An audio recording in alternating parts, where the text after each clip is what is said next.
प्रथम के रूम में एक अलग ही स्यापा हो रहा था। प्राची और प्रथम दोनों एक दूसरे से झगड़ने पर लगे हुए थे और रूम की हालत काफ़ी ख़राब थी। तकिए की हालत और भी ज़्यादा ख़राब थी। उनमें से कॉटन बाहर निकली हुई थी और दोनों एक दूसरे को घूरने में लगे हुए थे।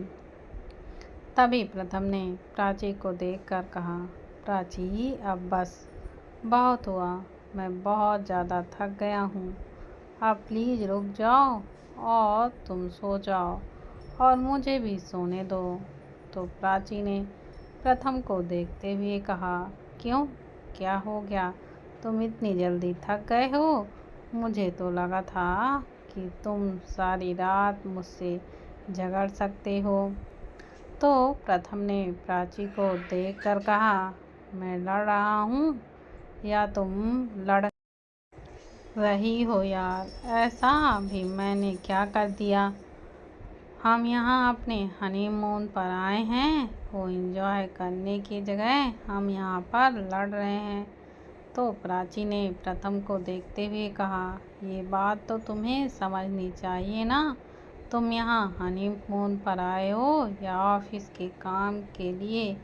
पिछले 1 घंटे से तुम फ़ोन पर लगे हुए हो और मैं यहाँ बैठी तुम्हारी शक्ल देख रही हूँ। तुम्हारे अलावा कोई और ऐसे फ़ोन में नहीं घुसा होगा। और ऊपर से तुम्हारी वो सो कॉल्ड असिस्टेंट, क्या नाम है, जो भी हो मुझे नहीं पता, वो तुम्हारा यहाँ भी पीछा नहीं छोड़ रही है।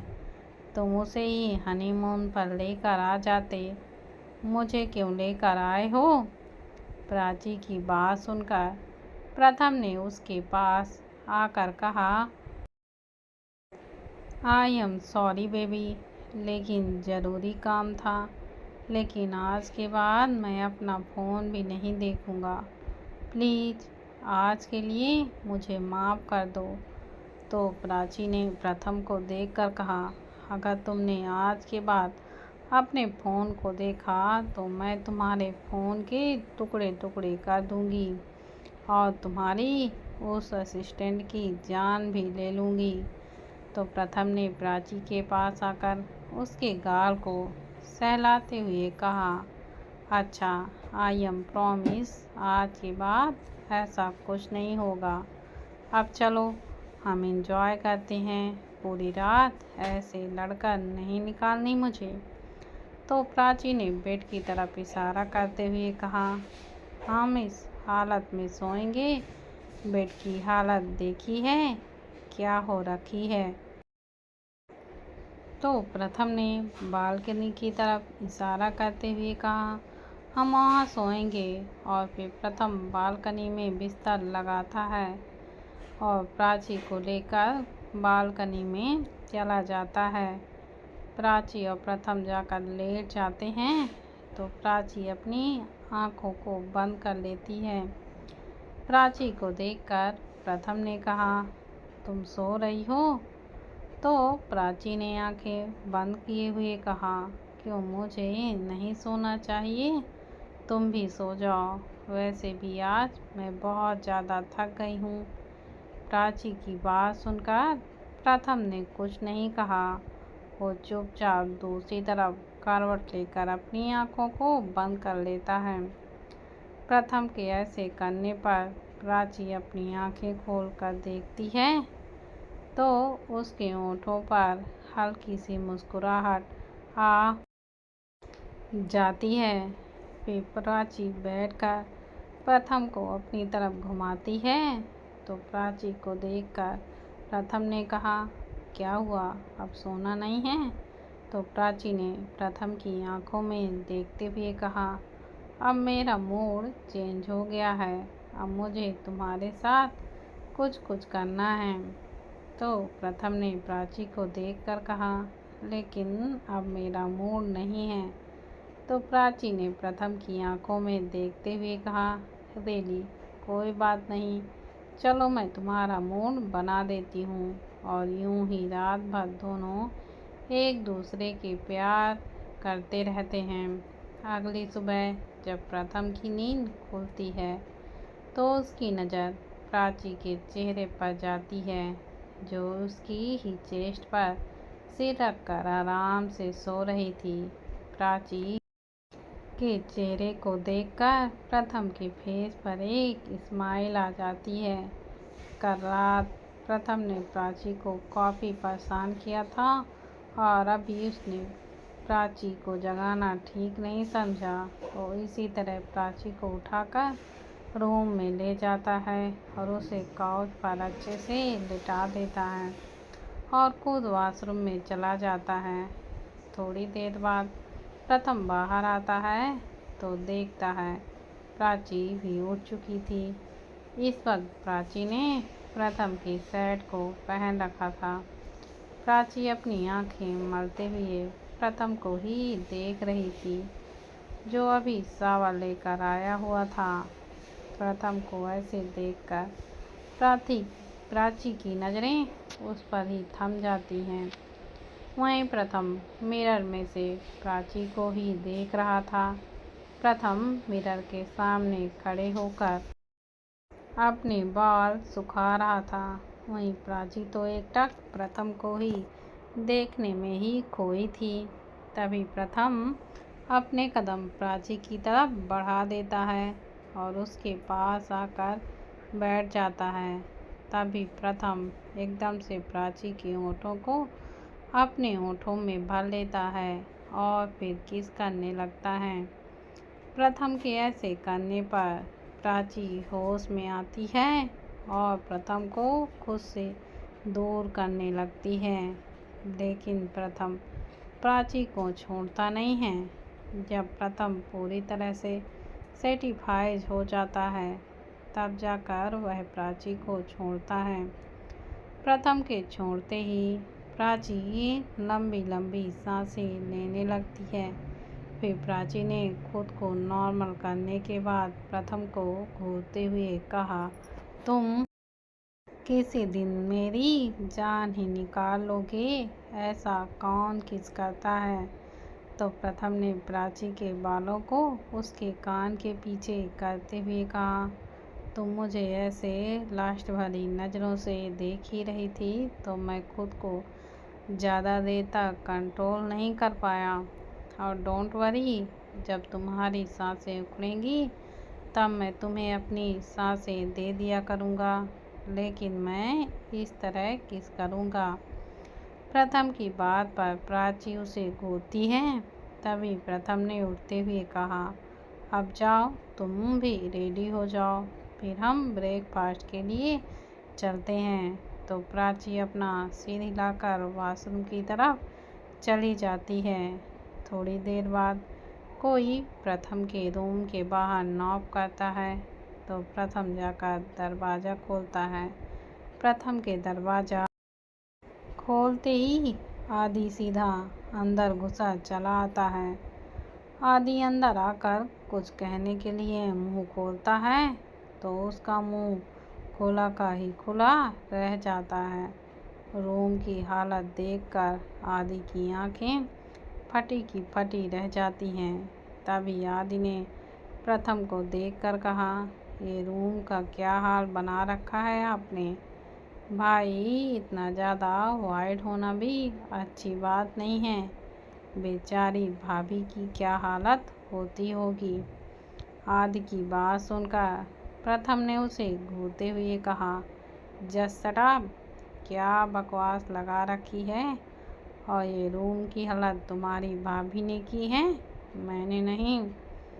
तो आदि ने प्रथम को देखते हुए कहा, तो क्या भाभी इतना ज़्यादा वाइड होती हैं, तो दिया तो कभी भी इतना वाइड नहीं हुई है, मैं भी उससे बोलूँगा।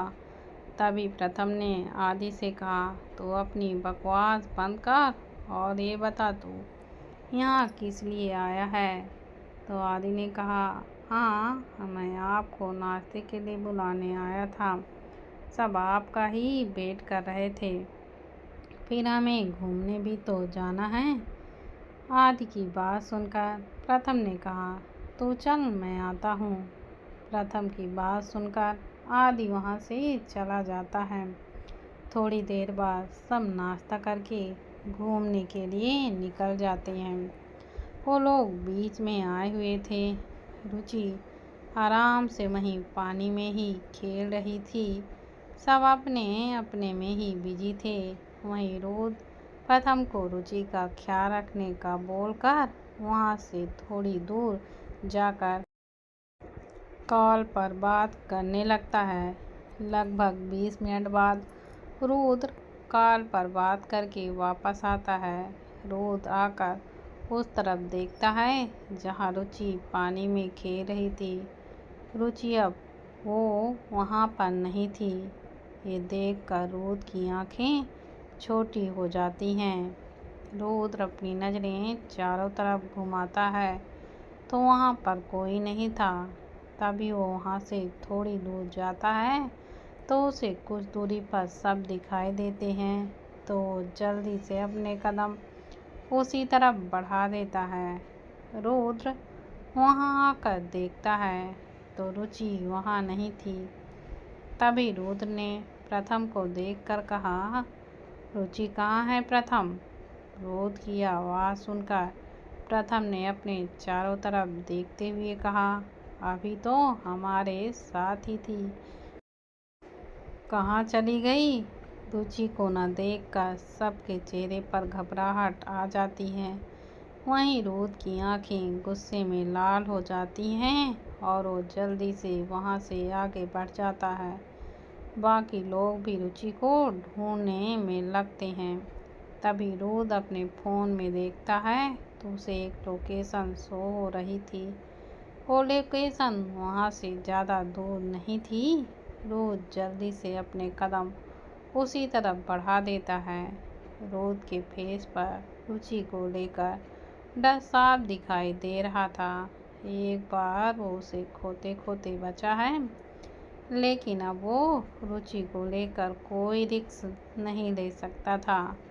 जब रुचि हॉस्पिटल में थी तब उसके दिल पर क्या ही गुजर रही थी ये तो वही जानता था। और जब रुचि ने उसे पहचाना नहीं था तो उसे ऐसा लग रहा था जैसा किसी ने उसके दिल पर खंजर ही घोंप दिया हो। इसलिए यहाँ आने से पहले उसने रुचि को एक ब्रेसलेट दिया था जिसमें ट्रैकर लगा हुआ था। रुद्र रुचि को ट्रैक करते हुए उस लोकेशन की तरफ चला जाता है। वहीं प्रथम और बाकी सब ने रुद्र को उस तरफ जाते हुए देख लिया था तो वो लोग भी उसी तरफ चले जाते हैं। उस जगह पर पहुंचकर रुद्र सामने देखता है। सामने का नज़ारा देखकर रुद्र की आंखें गुस्से से एकदम से लाल हो जाती हैं। उसकी चेहरे की नसें साफ दिखाई देने लगती हैं। सामने कुछ लड़के रुचि को परेशान कर रहे थे और रुचि उन्हें खुद से दूर करने की कोशिश कर रही थी। तभी रुद्र जल्दी से अपने कदम उस तरफ बढ़ा देता है और पीछे से एक लड़के की कॉलर पकड़कर उसे दूर फेंक देता है। रुद्र को वहाँ देखकर रुचि की जान में जान आ जाती है और वो जल्दी से रोते हुए रुद्र के सीने से जा लग जाती है। वो लड़के वहीं लोकल के थे जो रुचि के साथ जबरदस्ती करने की कोशिश कर रहे थे। रुद्र रुचि के सिर को सहला रहा था। तब तक वहाँ प्रथम और बाकी सब भी आ चुके थे। रुचि रुद्र के सीने से लगी हुई सिसक रही थी। तभी रुद्र ने प्रथम और बाकी सबको उन लड़कों को देखने का बोलता है और आदिक से लड़कियों को बिला ले जाने का बोलकर रुचि को अपनी गोद में उठाकर वहाँ से ले जाता है। वहीं बात प्रथम पहले तो उन लड़कों को अच्छे से कूटते हैं, फिर उन्हें पुलिस के हवाले कर देते हैं। अगर वो लड़के इंडिया में होते तो अभी तक उनकी चीखें रुद्र के टॉर्चर वाले रूम में ही सुनाई दे रही होती। रुद्र रुचि को लेकर बिला पहुंच गया था। वो रुचि को लेकर सीधा वॉशरूम में जाता है, क्योंकि रुचि की पूरी बॉडी पर रेत लगा हुआ था। रोद रुचि को शावर के नीचे खड़ा कर देता है। रुचि बिल्कुल रोद से चिपक कर खड़ी हुई थी। आज रुचि काफ़ी डर गई थी जब वो लड़के उसके साथ ज़बरदस्ती करने की कोशिश कर रहे थे। तब उसकी आंखों के सामने रोद का ही चेहरा आ रहा था, और जब रोद उसके सामने था तब उसे दुनिया भर सुकून मिल गया हो। रुद्र रुचि को शावर के नीचे लेकर खड़ा हुआ था, और शावर का पानी उन दोनों को ही भिगो रहा था। रोद अपने हाथ रुचि की पेट पर ले जाकर उसकी ड्रेस की जिप खोलने लगता है, और कुछ ही देर में रुचि की ड्रेस वहीं फ्लोर पर पड़ी हुई थी। रुद्र ने रुचि का कपड़े निकाल दिए थे और अपने हल्के हल्के हाथों से उसकी बॉडी को रब कर रहा था। थोड़ी देर बाद रोद अपने कपड़े भी निकाल देता है। दोनों के जिस्म एक दूसरे से चिपके हुए थे। तभी रोद रुचि के चेहरे को अपने दोनों हाथों में भरकर उसके होंठों पर अपने होंठ रख देता है और उन्हें प्यार से चूमने लगता है। बाकी सब भी घर आ चुके थे। कोई रोद के रूम में नहीं गया था, क्योंकि सबको पता था रोद रुचि को अच्छे से संभाल लेगा। वहीं प्रथम को अपने आप पर ही बहुत ज़्यादा गुस्सा आ रहा था। आखिर उसने ही रुचि का ध्यान नहीं दिया था, जबकि रोद उसे बोल कर गया था। अगर आज रुचि के साथ कुछ हो जाता तो खुद को कभी भी माफ़ नहीं कर पाता। रोद रुचि के होंठों से हटकर उसके कंधे पर अपने होंठ रख देता है और उसे चूमने लगता है। वहीं रुचि रोद के बालों को सहला रही थी और अपनी आंखें बंद किए हुए लंबी लंबी सांसें ले रही थी। रोद की चुअन उसे पागल कर रही थी। थोड़ी देर पहले जो कुछ हुआ वो इस वक्त रुचि के दिमाग से पूरी तरह हट चुका था, और वो रोद के प्यार में पिघलती ही जा रही थी। रोद रुचि को पलटकर दीवार पर सटा देता है। अब रुचि की पीठ रोद की तरफ थी और रोद के होंठ रुचि के पीठ पर चढ़ रहे थे। रोद रुचि के पीठ को किस करने के साथ साथ बाइट भी कर रहा था, जिससे उसकी पीठ पर लव बाइट बनते जा रहे थे। वहीं रुचि की हल्की हल्की आहें निकल रही थीं। रुचि की आहें रोद को और भी ज़्यादा वाइट बना रही थीं।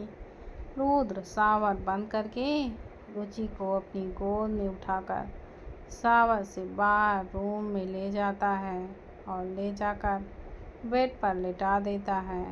रुचि चुपचाप अपनी आंखें बंद करके लेटी हुई थी और खुद में ही सिमट रही थी। रुचि ने अपने पैरों को सिकोड़ लिया था, तो रोद रुचि के पैरों को सीधा करके उसके ऊपर आ जाता है। रोद रुचि के होंठों को चूमने में लगा हुआ था। वहीं रुचि के हाथ रोद के बालों में चढ़ रहे थे। रोद रुचि के होंठों को किस करते हुए उसकी गर्दन तक आ जाता है। रोद रुचि के गर्दन पर किस करते हुए धीरे धीरे बाइट भी कर रहा था। अब उसके होंठ रुचि के वेस्ट की तरफ बढ़ जाते हैं। रोद रुचि के वेस्ट को सक कर रहा था और अपने एक हाथ से उसके दूसरे वेस्ट को सहला रहा था। अब रुचि की आहें और भी ज़्यादा तेज हो चुकी थीं। अब रुद्र रुचि के बालों को हल्का हल्का खींचने लगा था, जिससे रोद को कोई भी फर्क नहीं पड़ रहा था। धीरे धीरे रोद रुचि की बैली की तरफ बढ़ जाता है। रुद्र की हर एक किस में रुचि एकदम से मदहोश हो चुकी थी।